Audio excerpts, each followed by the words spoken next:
নমস্কাৰ তোমালোকক স্বাগতম জনাইছো ৱে টু সাকসেছলৈ আজি বহু দিনৰ বিৰতিৰ অন্তত তোমালোকৰ বাবে লৈ আহিছো দশম শ্ৰেণীৰ অৰ্থনীতি বিজ্ঞানৰ দ্বিতীয়টো চেপ্টাৰৰ কেইটামান MCQ প্ৰশ্ন উত্তৰ অতি দৰকাৰী প্ৰশ্ন উত্তৰ তোমালোকৰ বাবে লৈ আহিছো এই প্ৰশ্ন উত্তৰকেইটা তোমালোকৰ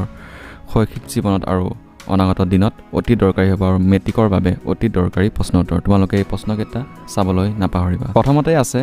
HDI সম্পূৰ্ণ ৰূপটো কি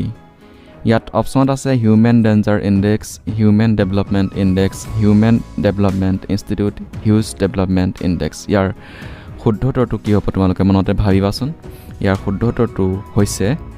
হিউম্যান ডেভেলপমেন্ট ইনডেক্স HDI সম্পূৰ্ণ ৰূপটো হৈছে হিউম্যান ডেভেলপমেন্ট ইনডেক্স তাৰ পিছত আহিছে দ্বিতীয় প্ৰশ্নটো প্ৰথমখন মানৱ উন্নয়ন প্ৰতিবেদন কেতিয়া প্ৰকাশ কৰা হয় ইয়াত অপচন আছে 1990 1992 1994 1995 ইয়াৰ শুদ্ধ উত্তৰটো কি হ'ব তোমালোকে মনতে ভাবি ল'বা আৰু নিজকে চেক কৰিবা তোমালোকে কিমানখিনি পাৰিছা কিমানখিনি পৰা নাই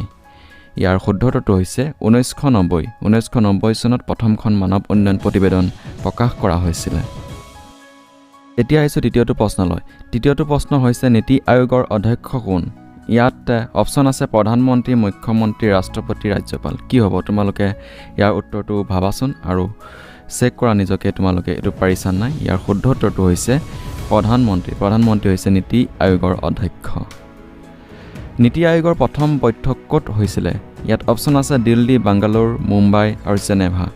ইয়াৰ শুদ্ধ উত্তৰটো হৈছে দিল্লীত নীতি আয়োগৰ প্ৰথম বৈঠক হৈছিল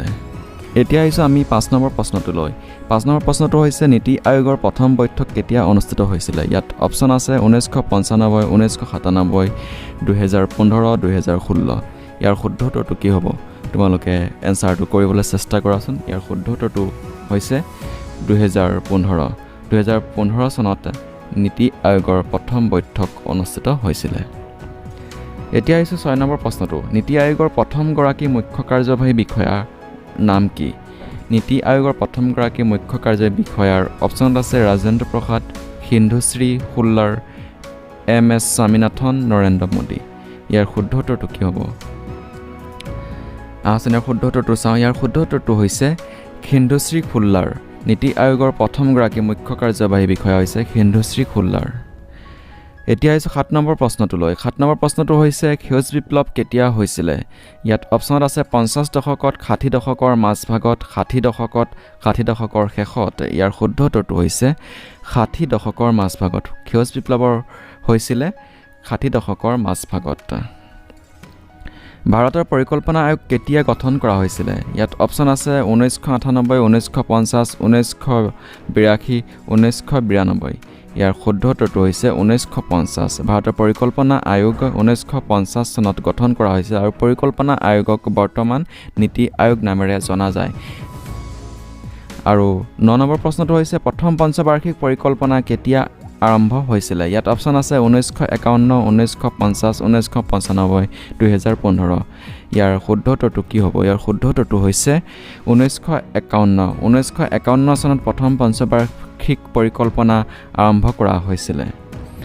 অন্তিম প্ৰশ্নটো হৈছে ভাৰতৰ সেউজ বিপ্লৱৰ পিতৃ বুলি কাক কোৱা হয় ভাৰতৰ সেউজ বিপ্লৱৰ পিতৃ বুলি কোৱা হয় ইয়াত অপচন আছে MS স্বামীনাথন মহাত্মা গান্ধী নৰেন্দ্ৰ মোদী জৱাহৰলাল নেহৰু ইয়াৰ শুদ্ধ উত্তৰটো হৈছে MS স্বামীনাথনক সেউজ বিপ্লৱৰ পিতৃ আখ্যা দিয়া হয় এয়া আছিল আজিৰ অৰ্থনীতিৰ কেইটামান অতি দৰকাৰী MCQ প্ৰশ্ন উত্তৰ ইতিমধ্যে ক্লাছ 10ৰ MCQ প্ৰশ্ন উত্তৰৰ অৰ্থনীতিৰ পাৰ্টটো শেষ হৈছে আমি পৰৱৰ্তী সময়ত সমাজ বিজ্ঞানৰ বাকি হিষ্ট্ৰী পলিটিকেল আৰু জিঅ'গ্ৰাফিৰ প্ৰশ্ন উত্তৰসমূহ লৈ আহিবলৈ চেষ্টা কৰিম তোমালোকে আমাৰ চেনেলটো ছাবস্ক্ৰাইব কৰিব নাপাহৰিবা ধন্যবাদ